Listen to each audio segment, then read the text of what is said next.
eu pedi para você abrir a Bíblia em Mateus capítulo 11 e versículo 20. Mas antes de eu fazer a leitura, deixa eu tentar ser o mais breve possível, mas fazer uma pequena recapitulação daquilo que a gente viu no domingo passado.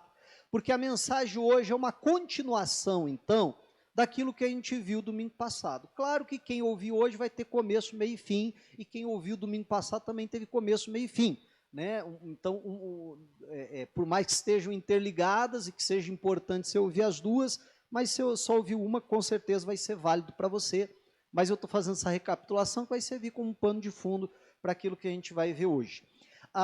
Nós falávamos sobre o propósito do milagre. Por que razão que Deus faz um milagre? Qual que é o propósito do milagre? Por que um paralítico levanta, como a gente falou na semana passada? Por que alguém endemoniado é liberto? E assim por diante, qualquer outro milagre, qualquer outra maravilha, seja familiar, seja financeira, seja em qualquer área que for. Né? Então, num primeiro momento, alguém apressar diria, é para o bem-estar daquela pessoa. Bom, até o é, né? Mas eu creio que não é o objetivo, ou não é o propósito principal, como a gente viu semana passada, mas sim, o milagre acontece para comunicar uma mensagem. O milagre na Bíblia é muitas vezes chamado de sinal. Aí a gente viu que isso no Antigo Testamento, a gente viu nos dias de Jesus, e a gente viu lá em Hebreus também, a Bíblia sempre sinaliza a mesma coisa, que o milagre, ele é um sinal, ele sinaliza algo, ele entrega ou aponta uma verdade. Aí, claro que eu não vou pregar tudo que eu preguei semana passada, mas destacando um ponto, Jesus diz assim, olha, se eu expulso demônios pelo Espírito de Deus, que é um milagre, que é um sinal também, ele diz, por conseguinte, é chegado a vós o reino dos céus. Então, aquele milagre era um sinal que o reino de Deus, o reino dos céus, estava alcançando aquelas pessoas. Então, o sinal, o milagre é sempre isso, é para comunicar algo. Aí na semana passada eu cheguei a citar esse texto que a gente vai começar por ele, Mateus 11, 20. E aí vamos lá para a leitura e aí eu já explico melhor. Então diz assim, ó, Mateus 11, 20. Então começou ele aqui é Jesus, a lançar em rosto. Vamos parar um pouquinho aqui. O que é lançar em rosto, gente? No português mais rasgado, o que é? Jogar na cara, não é isso? Jesus começou então a fazer o quê? A jogar na cara daquelas pessoas, o que se segue, a gente já vai ler. Opa, então o negócio é sério, né? Como a Bíblia é educada, a Bíblia usa um termo assim mais culto, começou a lançar em rosto, né? Mas eu quero que você entenda no português que a gente costuma falar, né? Mais rasgado, começou a jogar na cara, o quê? As cidades onde se operou a maior parte dos seus prodígios, ou ainda poderíamos ler dos seus milagres, né? Dos seus sinais, dos seus prodígios. O não se haverem arrependido.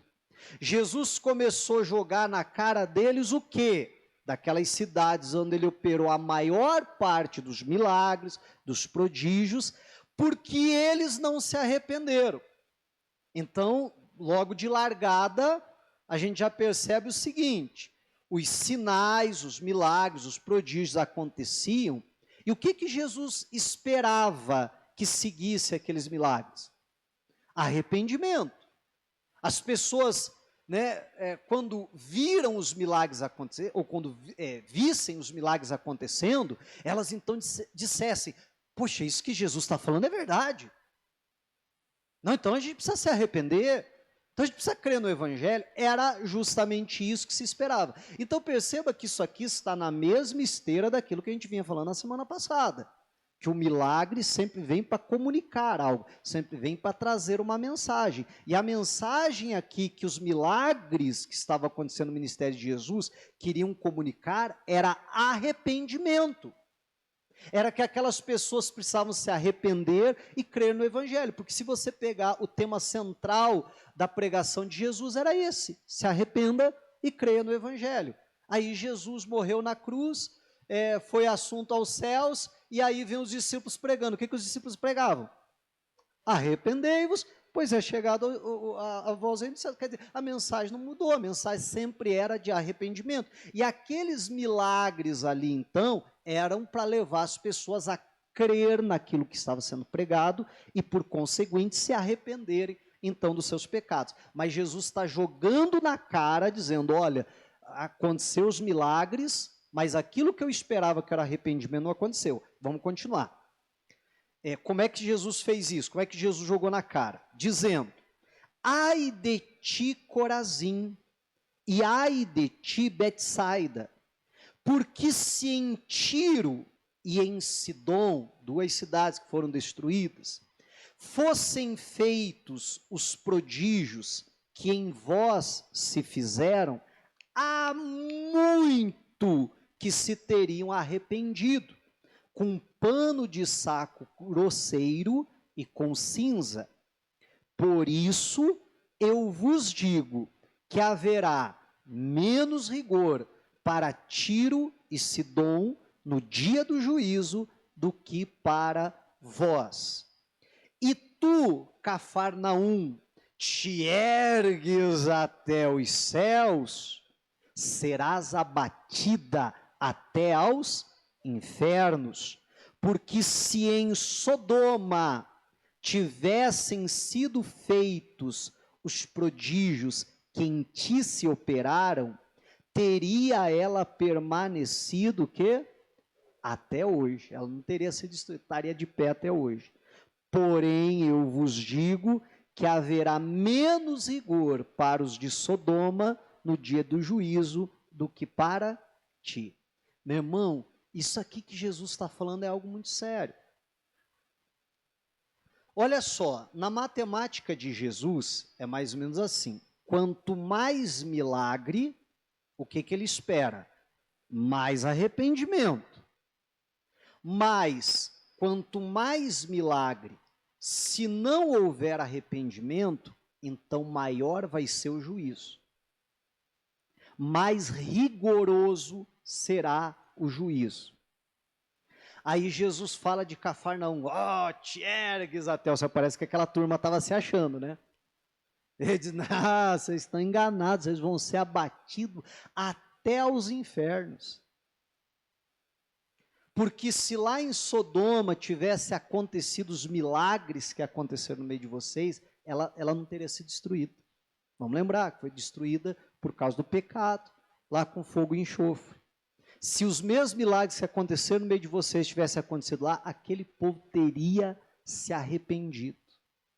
Aquela cidade não teria sido destruída. Então, quando no dia do juízo eu julgar aquela cidade, que a Bíblia narra sobre eles, como era a conduta daquelas pessoas lá, então a Bíblia diz, vai haver menos rigor do que para você, para Cafarnaum, né?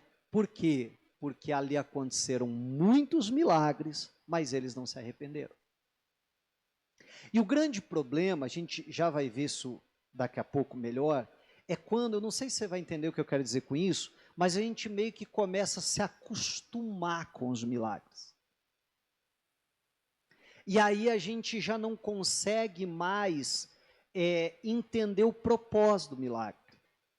E aí a gente vê o milagre como um fim em si mesmo. E o milagre não é um fim, o milagre é um meio. É um meio para um fim. Qual é o fim? O arrependimento. Crer no Evangelho. Você está entendendo? Esse é o fim. Mas aí eu faço do milagre o fim. Eu quero o milagre pelo milagre. Aí a gente falou, na semana passada, de João 6.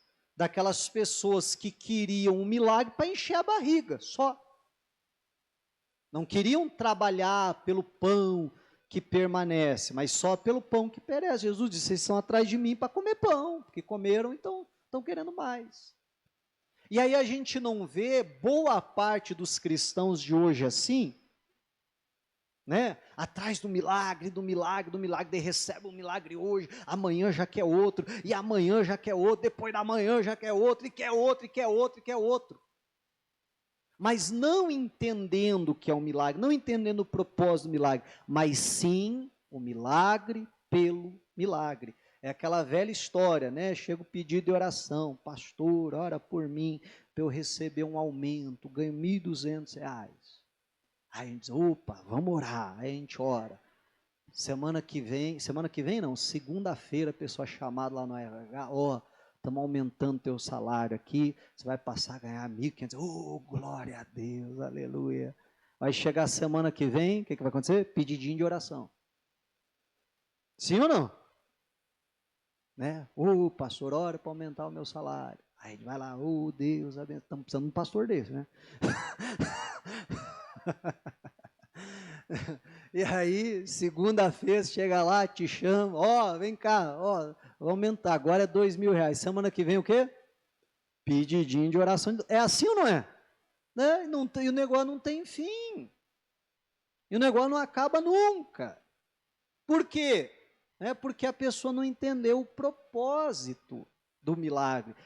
Me parece bem claro que essas cidades, né, Corazim, Betsaida, Cafarnaum, não entenderam o propósito do milagre. E o problema, repito, é quando a gente começa a se acostumar com o milagre. Quantas vezes alguém levanta a mão para dar um testemunho e diz, pastor, olha, o meu joelho não dobrava, olha aqui, estou dobrando. E a pessoa do lado diz, sim ou não? Legal. Ou quando não, aquele que é pior, né? Diz assim, mas o meu está doendo. Porque a pessoa às vezes acaba se acostumando com o milagre, ela nem vibra mais. Glória a Deus, olha aqui, Deus operou. Rapaz, Deus acabou de operar do meu lado. Amém? Deus está nesse lugar. Deus está agindo aqui hoje. Poxa, então eu também posso viver a bênção dele. Você está entendendo em nome de Jesus? Poxa, então estou no lugar certo, lugar onde Deus está. Mas não, começa a ficar algo comum, começa a ficar algo normal, eu não vibro mais. Meu irmão, antigamente, alguém era batizado no Espírito Santo da igreja, vinha a igreja inteira abraçar e dizer, parabéns, meu irmão, você foi batizado no Espírito Santo, glória a Deus e tal. Alguém acabou de ser batizado do meu lado. Bom dia. Quando? Quando dá bom dia ainda, né? Não é verdade ou não é? Então a gente, você entende? A gente não pode simplesmente, entenda bem o que eu estou falando, né? Claro que os milagres devem acontecer mesmo, mas a gente não pode começar a tomar o milagre como algo comum, como algo sem nenhuma importância, porque ele sempre vem para sinalizar algo, não apenas na vida da pessoa que recebeu o milagre, mas vem para sinalizar algo na vida de todas as pessoas. E é isso que nós estamos entendendo, mas aquele povo não entendeu. Pior que não foi só eles, mas guarda isso no teu coração, tá? Guarda isso, você tem que trazer temor no nosso coração. Quanto mais milagre tem e menos arrependimento, maior é o juízo. Amém? Agora, quanto mais milagre, mais arrependimento, menor vai ser o juízo. Até porque houve arrependimento, não vai precisar do juízo. Você está entendendo? Não foi o que aconteceu em Nínive? Houve arrependimento, precisou de juízo? Não, Jonas ficou até brabo, porque ele queria o juízo, não é verdade, sobre eles, mas não veio o juízo, por quê? Porque houve arrependimento. Agora, sabe o que é interessante lá? Qual milagre Jonas operou lá? Amém? Nenhum. E aí, eu lembro do que eu falava na semana passada, que Jesus disse para o Judas, não, para o Tomé, Você está crendo porque você viu. Mais bem-aventurado é quem não viu e creu. O povo de Nínive não viu nenhum milagre, mas ao ouvir a pregação de Jonas, creu, se arrependeu e por causa disso não veio juízo. Vamos em frente. Marcos, capítulo de número 6. Evangelho de Marcos, capítulo 6, versículo 45.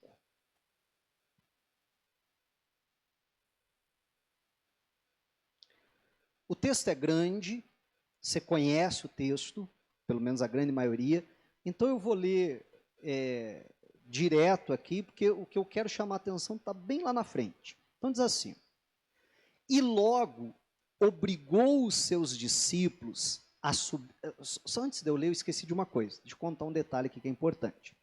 Isso aqui aconteceu logo em seguida que Jesus multiplicou pães e peixes. Jesus multiplicou pães e peixes, todo mundo comeu, mandou recolher os pedaços. Enquanto ele estava terminando o culto, despedindo a multidão, Jesus disse para os discípulos: entre no barco, vai para o outro lado. Parece que os discípulos ficaram meio contrariados. Tanto é que a Bíblia diz que ele obrigou eles a fazer isso. Agora vamos lá. E logo obrigou os seus discípulos a subir no barco e passar adiante, para o outro lado, a Betsaida, enquanto ele despedia a multidão. E tendo-os despedido, foi ao monte para orar, Jesus, tá? E sobrevindo a tarde, estava o barco no meio do mar, e ele sozinho em terra, lá no monte, né? Os discípulos no barco, ele lá no monte. E vendo que se fadigavam de arremar, porque o vento lhes era contrário, perto da quarta vigília da noite, aproximou-se deles andando sobre o mar. Um detalhezinho importante aqui. E queria passar adiante deles. Essa era a intenção de Jesus, esse era o plano inicial de Jesus. Mas, por que não aconteceu? Mas, quando eles o viram andar sobre o mar, pensaram que era um fantasma e deram grandes gritos. Imagine que cena terrível, né? Um monte de homem barbado gritando lá, desesperado. Porque todos o viram e perturbaram-se, mas logo falou com eles e disse-lhes: tende bom ânimo, sou eu, não temais. E subiu para o barco para estar com eles. Essa era a intenção inicial de Jesus? Não, a intenção era passar à frente do barco. Mas a turma estava tão desesperada lá que Jesus disse: deixa eu mudar o plano, deixa eu entrar nesse barco para acalmar a turma. Não foi isso? Aí Jesus entra no barco. E o vento se aquietou.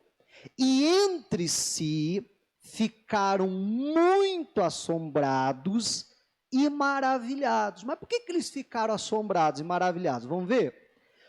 Pois, o quê? Não tinham compreendido o milagre dos pães. Antes, o seu coração estava endurecido. Vamos ler de novo esse versículo? Vamos lá? Pois não tinham compreendido o milagre dos pães, antes o seu coração estava endurecido. Será que o meu ou o seu coração não pode estar assim, endurecido, insensível, a ponto da gente estar vendo o milagre, participando do milagre, comendo do milagre, mas sem entender o milagre? E isso tem consequência? Tem, como nós estamos vendo. Primeiro, que Jesus tinha um plano inicial que não pôde ser cumprido. Você concorda comigo? Que não pôde ser cumprido. O plano de Jesus era passar à frente do barco. O que Jesus ia fazer na frente do barco? Quem está anotando aí, pega papel e caneta até para você anotar, que eu vou falar bem rápido, tá? que Jesus ia fazer lá? Não sei. Notou? Não faço a mínima ideia do que ele ia fazer lá. Mas alguma coisa, estou engraçadinho hoje, né? Mas alguma coisa Jesus ia fazer, diferente do que ele fez, né? Eu fico imaginando que provavelmente a gente ia ler na Bíblia um outro tipo de milagre, não esse. Mas, então Jesus tem que mudar os planos e entrar. Então, teve consequências. E aí, quando Jesus entra no barco, o mar, a tempestade se aquieta. Quando a tempestade se aquieta, a Bíblia diz que eles estão, deixa eu ler de novo para não errar o termo, ó, que eles ficaram muito assombrados e maravilhados. E por que eles ficaram assombrados e maravilhados? Porque não tinham compreendido o milagre dos pães. Perceba que o milagre dos pães era só para aquela multidão não ficar com fome? Não, tinha uma mensagem que eles não compreenderam. E pelo jeito, como nós falamos na semana passada, a multidão também não. Lembra? Semana passada a gente falou dessa mesma multidão aqui. Eles não entenderam. E nem os discípulos entenderam a mensagem. Me parece que o que a Bíblia está querendo dizer, e claro, pessoal, essa aqui é uma declaração que a gente tem que classificar ela assim um tanto quanto enigmática. Né? A gente, claro, né, tenta entender o que está falando, mas eu não sei se vai entender, mas eu acho difícil a gente entender na totalidade disso aqui. Né? Então, é uma declaração tanto quanto enigmática. A gente entende a ideia geral do que a Bíblia está comunicando, mas é aqueles pontos assim muito interessantes na Bíblia, né?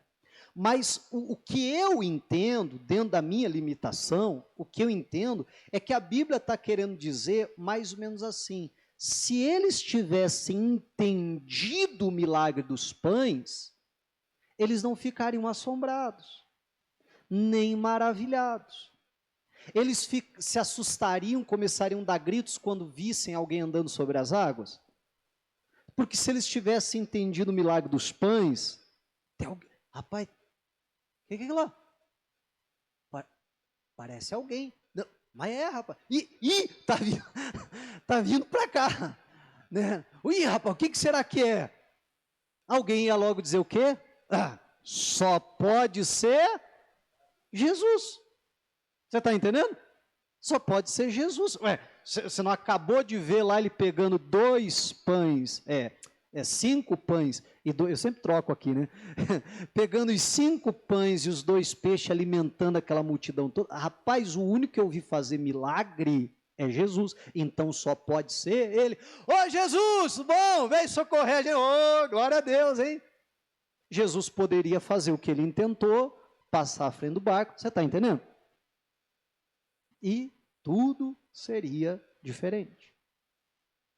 E aí eu e você precisamos parar numa hora como essa e nos questionar, rapaz, então muita situação na minha vida já poderia ter sido diferente, amém? Se eu tivesse entendido certos milagres que já aconteceram na minha vida. Se eu tivesse entendido que o milagre não tem um fim em si mesmo, mas que o milagre é um meio para um fim. Entende quando eu falo isso? Que o milagre ele vem para comunicar algo, o milagre precisa ser entendido, precisa ser compreendido. A Bíblia diz que eles não compreenderam o milagre. Então o milagre precisa ser compreendido. Qual é a mensagem que aquele milagre vem trazer? Amém? E se eles tivessem entendido, parece que a coisa seria diferente. Só que a Bíblia ainda traz mais um detalhe, que eles não entenderam porque o coração deles estava endurecido. Gente, pare e pense, eles é que levaram os 5 pães e 2 peixes até Jesus. Eles é que procuraram por tudo e sabiam que não tinha mais nada, só tinha aquilo. Eles eram os que estavam mais perto quando viram Jesus levantar o céu, dar graças, e eles estavam ali quando Jesus partiu, e era eles que pegavam o cesto e levavam para a multidão. Eu fico imaginando o primeiro cesto que levou. né? E o discípulo, meu Deus, vai dar briga no meio do caminho, vai sobrar para mim. Não é assim? Rapaz, isso aqui não vai dar para nada. E foi, levou. Né? Quando terminou ali, diz, eu vou lá buscar, mas vai ter o quê? E quando voltou lá buscar mais, tinha mais, Jesus partiu mais. E levou de novo, e partiu mais, levou mais uma vez. Eles mesmos comeram. Mas não conseguiram entender, porque o coração, porque o milagre não se entende aqui, se entende aqui. Amém? Porque o coração deles estava endurecido. Meu irmão, quantas vezes o nosso coração também não está endurecido? E não estamos compreendendo, entendendo certas coisas que Deus faz. Quer ver? Sabe o que é o problema? O problema é o seguinte, eles não entenderam aqui. Aqui eles não entenderam. Aí você diz, não, pastor, mas lá na frente, aí eles melhoraram. Aí eles entenderam. Vamos ver? Marcos ainda, não é nem outro evangelho, tá? Então segue uma sequência. Marcos capítulo 8. Se fosse, né, em outro relato, a gente poderia dizer, não, está fora de cronologia, está fazendo menção ao mesmo momento, mas você vai ver que não. Marcos 8, versículo 11, né, não é 8. Marcos 8, 11. Contrário aí? Diz assim, ó. E saíram os fariseus e começaram a disputar com ele. Com ele aqui novamente é Jesus. Pedindo-lhe para o tentarem um sinal do céu. Um milagre. Algo sobrenatural. Não, e a intenção era para tentar Jesus. Jesus realiza um milagre pelo milagre. Por um sinal. Só que era só para tentar Jesus. Não tinha nada diferente ali. E toda vez que Jesus é indagado nesse sentido, você já percebeu que Jesus se recusa a fazer o milagre? Em outras situações, Jesus está pronto a operar o milagre, dos mais diversos. Mas toda vez que as pessoas o indagam, diz assim, então faz um sinal aí. Aí ele diz, também não faço. Não é verdade? Olha que interessante, mas vamos lá. E suspirando profundamente em seu espírito, eu não sei você, eu leio isso, não sei se as palavras seriam mais certas, mas você vê o lamento de Jesus, né? Suspira profundamente em seu espírito, disse, por que pede esta geração um sinal? Em verdade, vos digo que esta geração não se dará sinal algum. E deixando-os, tornou a entrar no barco e foi para o outro lado. Vamos parar aí. Jesus está disputando com os fariseus, então faz um sinal aí, para tentar ele. Diz, não, também não vou fazer sinal nenhum. Uma geração má, incrédula, como ele disse em outras ocasiões, aqui não, mas me pede um sinal e não vai ter sinal nenhum. Virou as costas para ele, entrou no barco, está indo com seus discípulos. Fico pensando Jesus contemplativo ali. Não está na Bíblia. Eu fico imaginando, eu fico pensando. O assunto em pauta é sinal, é milagre. O assunto em pauta é que os fariseus estão pedindo um sinal só para tentá-lo. O assunto é esse. Vamos continuar. E eles se esqueceram, esse eles agora os discípulos, de levar pão. E no barco não tinham consigo senão um pão. E ordenou-lhes dizendo, olhai, guardai-vos do fermento dos fariseus e do fermento de Herodes. E arrazoavam entre si, dizendo, um cutucou o outro, Jesus está dando uma alfinetada em nós, por isso que ele está pregando isso hoje, está dando uma alfinetada em nós, porque a gente esqueceu de comprar pão. Não é isso que diz aí? E arrazoavam entre si, dizendo, é porque não temos pão, por isso que ele está falando fermento, pão, entendeu? Para dar uma bronca em nós. Não é isso? Olha só. E Jesus, conhecendo isso, disse-lhes, por que arrazoais que não tendes pão. Gente, o que vocês estão falando de pão? Vocês estão doidos? Por que vocês estão com essa ideia, com esse pensamento? Olha só, não considerastes, nem compreendestes ainda, tendes ainda o vosso coração, o quê? Perceba, ainda, lá a Bíblia relata que eles já estavam com o coração endurecido, por isso não compreendem. Mas ainda está com o coração endurecido, por isso vocês não compreendem? Tendo olhos, não vedes, e tendo ouvidos, não ouvis, e não vos lembrais quando partiu os 5 pães entre os 5.000, quantos cestos cheios de pedaço levantastes? E disseram-lhe, a gente lembra sim, Jesus foi 12. E quando parti 7 entre 4.000, quantos cestos de pedaços levantastes? E disseram-lhe, 7. Olha a pergunta. E ele lhes disse, como não entendeis ainda? E como vocês estão achando que eu estou falando de pão? Se com 5 pães, 5.000 homens foram alimentados, fora mulheres e crianças, o que eu não faço com um só para 12? Amém? Verdade, não é? E vocês estão achando que eu estou falando de pão? Como que vocês não entendem ainda? Aí no outro evangelho, né? No outro evangelho, isso, escrito pelo outro evangelista, não lembro se Mateus ou Lucas, né? Daí faz uma observação embaixo, diz assim, e aí eles entenderam que não falava do fermento do pão, mas sim da doutrina dos fariseus e de Herodes. Quer dizer, só então caiu a ficha. Mas Jesus está dando uma bronca nesse. Rapaz, vocês não estão entendendo.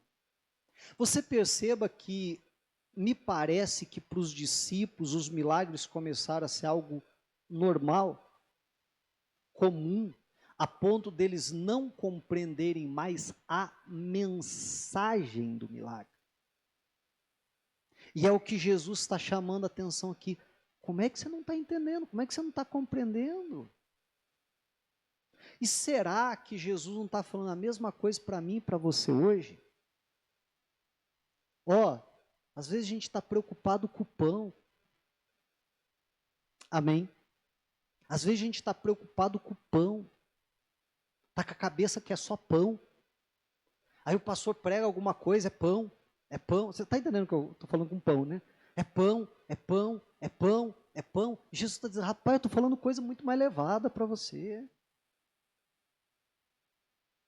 Mas você não está entendendo os milagres, você não está entendendo essa operação, esse mover, esse agir do Senhor.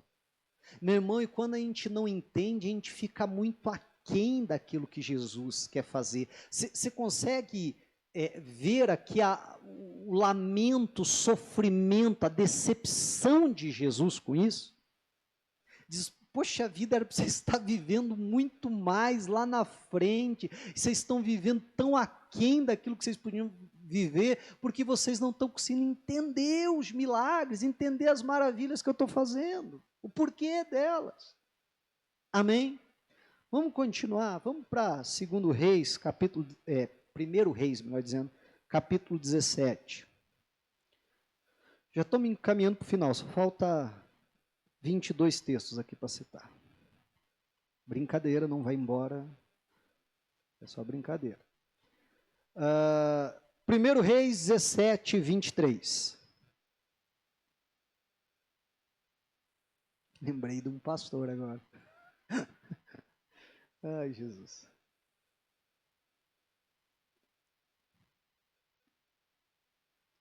Conta ou não conta? Eu sou fofoqueiro demais, né, gente? Vou contar. O pastor foi fazer o culto na sede ainda, né? Não vou dizer quem foi.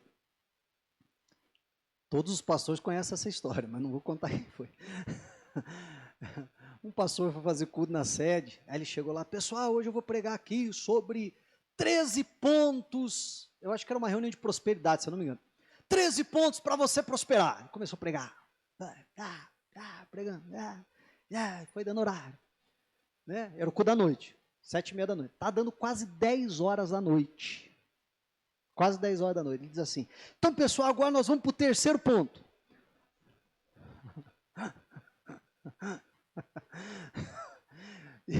E aí o pastor Fernando estava na igreja nesse dia. Né? Ele estava lá embaixo no escritório, só que ele ouviu. Ele falou, não, sobe alguém lá, fala para ele pregar dos outros outro dia.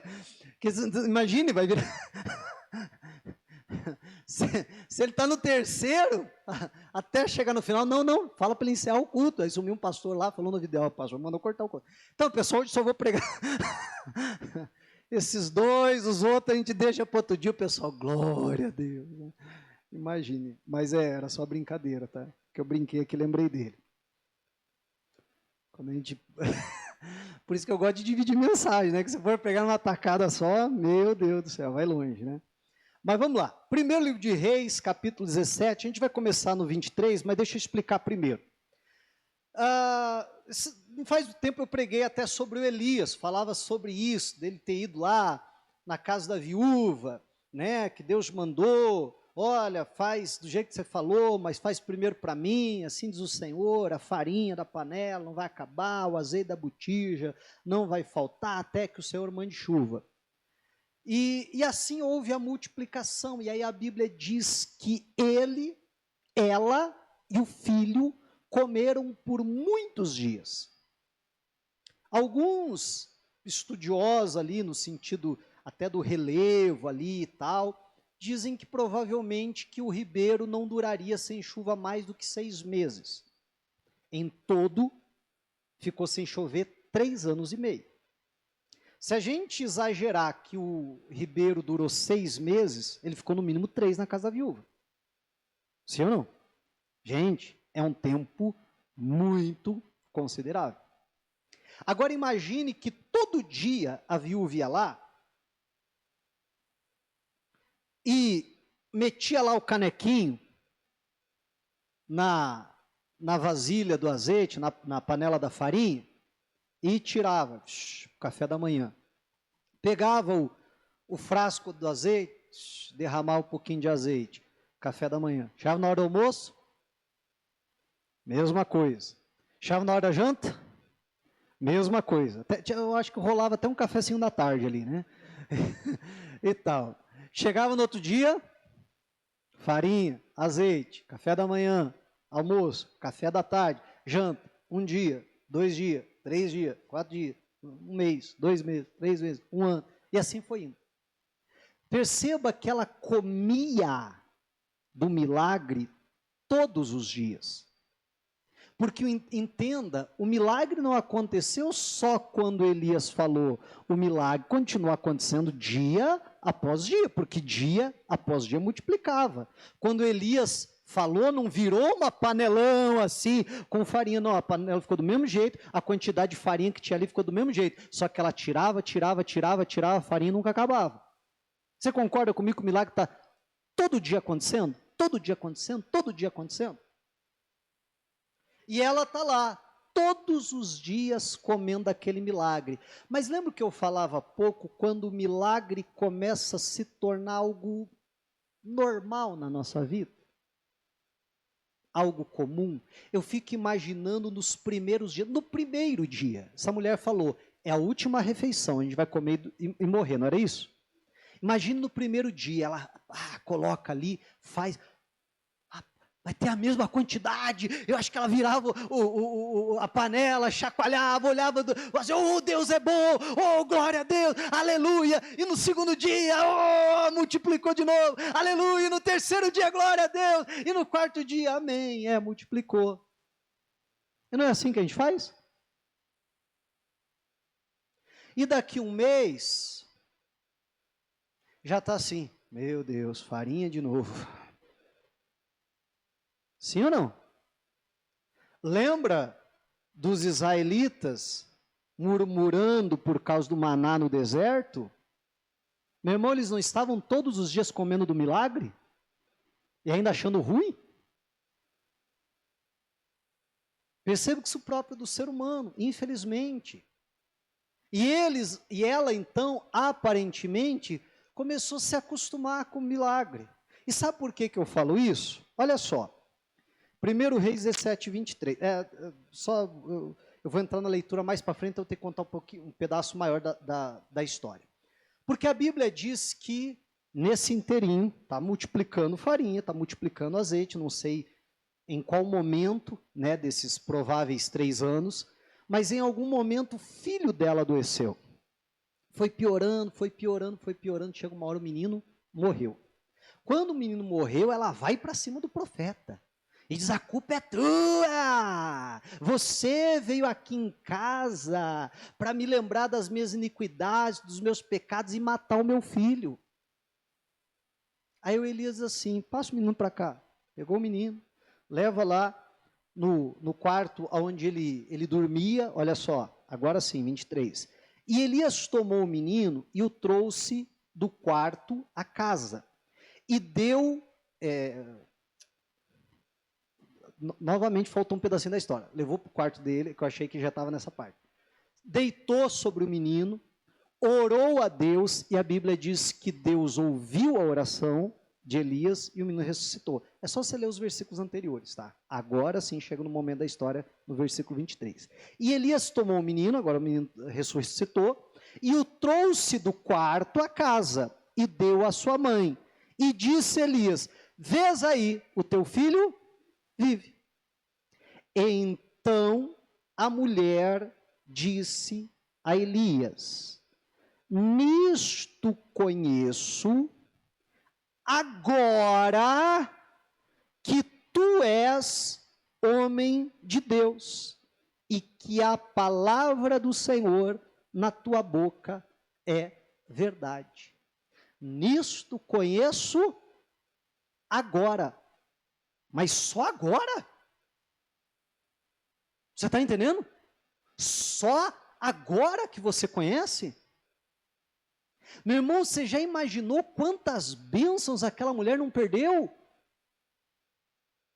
Porque o camarada está morando na casa, num quarto ali em cima. Provavelmente que ela chegava e dizia, homem de Deus, café está pronto, almoço, a janta. Eles desciam, se assentavam à mesa, claro, não a mesa como no Ocidente a gente tem, mas se assentavam ali para uma refeição.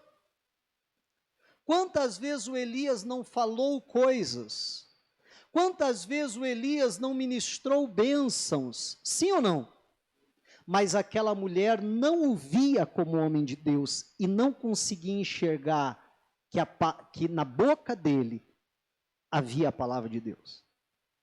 Você já imaginou quantas bênçãos a mulher perdeu? Gente, eu não estou querendo jogar confete para mim, por favor, tá? Por favor. Mas pare e pense, quantas bênçãos um membro da igreja não perde, porque não consegue reconhecer o pastor como homem de Deus, porque não consegue reconhecer que a palavra de Deus é verdade na boca dele. E aí, eu não gosto muito do jeito dele. Acontece essas coisas ou não? Só entre nós aqui, para não espalhar, tá? Só entre nós. Está em época de transferência, tá? Não quero causar nem euforia em ninguém e nem pânico, tá? Alguns é euforia, outros é pânico. Não quero causar nenhum nem outro. Mas na Igreja Internacional da Graça de Deus, de tempos em tempos acontece. E aí é muito comum quando acontece, quando troca o passo. Não, gostava mais do outro. É assim ou não? E aí, porque eu não gostei do jeito, porque, gente, tem pessoas que a gente se identifica mais, tem pessoas que a gente se identifica menos, não é assim? É normal da vida. E aí, às vezes, porque eu não fui muito com a cara, eu não fui muito com o jeito, não, eu acho que isso aí é muito tranquilo, eu acho que isso é mais assim, E aí, se vem um mais assim, o outro vai dizer, não, bom, era aquele cara tranquilinho, Sempre vai ter isso, amém? E aí, às vezes, porque eu não gostei do jeito, que eu não gostei muito da maneira que ministra, porque, sei lá, porque qualquer motivo, aí eu já endureço o coração. Aí eu já fecho. Aí eu digo, vamos aguentar, daqui a pouco daqui a pouco troca de novo. Gente, a gente sabe todas as malandragens. Então, não se preocupe. Vou aguentar um pouquinho, daqui a pouco troca de novo. Né? Então, e às vezes a pessoa passa, às vezes 3 anos. 3 anos parece meio profético aqui, né? Não, estou falando aqui, estou falando aqui, não estou falando aqui, daqui, ó. Ai, vocês são um sarro. Mas eu até me perdi aqui que eu estava falando. Mas, aí, né, às vezes eu fico ali um tempo perdendo bênção, jogando fora aquilo que eu poderia estar recebendo, porque não consigo reconhecer como homem de Deus e como a palavra de Deus na boca. Me parece que o problema aqui, vamos lá, é porque ela não compreendeu o milagre. Amém? Se ela tivesse compreendido o milagre, meu irmão, ela teria reconhecido ele como homem de Deus muito antes. Engraçado que ela já o chamava de homem de Deus. Mas só, como diz ela, agora eu o reconheço como homem de Deus. Agora eu reconheço que a palavra de Deus é verdade na tua boca. Mas ela não está comendo todos os dias de uma bênção que foi ministrada pela palavra de Deus na boca do profeta? Mas me parece que ela não compreendeu o milagre. Já parou para pensar o quanto nós podemos estar perdendo com isso? Para a gente fechar, 2º livro de Crônicas 32, 24. Diz assim: naqueles dias, Ezequias adoeceu de morte, era uma doença mortal, queria matá-lo, e orou ao Senhor, o qual lhe falou e lhe deu um sinal.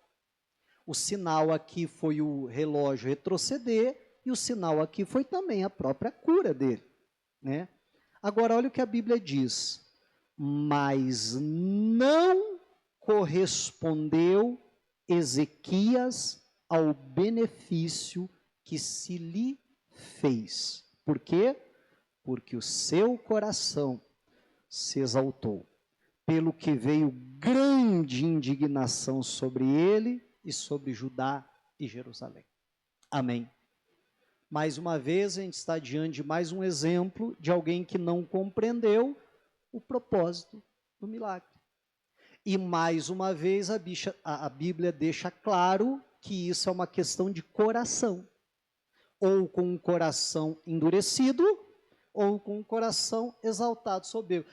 Também, modéstia à parte, Deus não iria me perder, né? Porque eu sou um rei assim, tão bom, né? Que Deus não iria deixar eu morrer dessa forma. Você está entendendo? Não sei se foi esse o pensamento dele, mas de alguma forma ele se exaltou. E não correspondeu com o benefício. E não correspondeu com o milagre que Deus fez. Aí vem a pergunta para mim e para você hoje. Estamos correspondendo com aquilo que Deus tem feito na nossa vida? E óbvio que para a gente corresponder, primeiro a gente precisa entender. Porque se a gente achar que o milagre é o fim em si mesmo, a gente não vai corresponder com ele. Porque a gente não entendeu que ele tem uma mensagem. A gente não entendeu que é necessário um arrependimento. A gente não entendeu que é necessário corresponder, fazer algo, crer no Evangelho. Amém? Então a gente fica aquém daquilo que Deus queria fazer. Que eu e você, que isso aqui que está escrito aqui, nesses versículos, jamais venha a ser escrito ou falado a nosso respeito, mas que a gente sempre possa corresponder com o benefício de Deus. Amém? Com os milagres, com os sinais, com aquilo que Deus opera na nossa vida. E cuidado para você não estar todo dia comendo do milagre e aquilo se tornar algo tão normal para você que você nem mais enxerga como milagre. Amém? Diga a glória a Deus e vamos aplaudir a Jesus.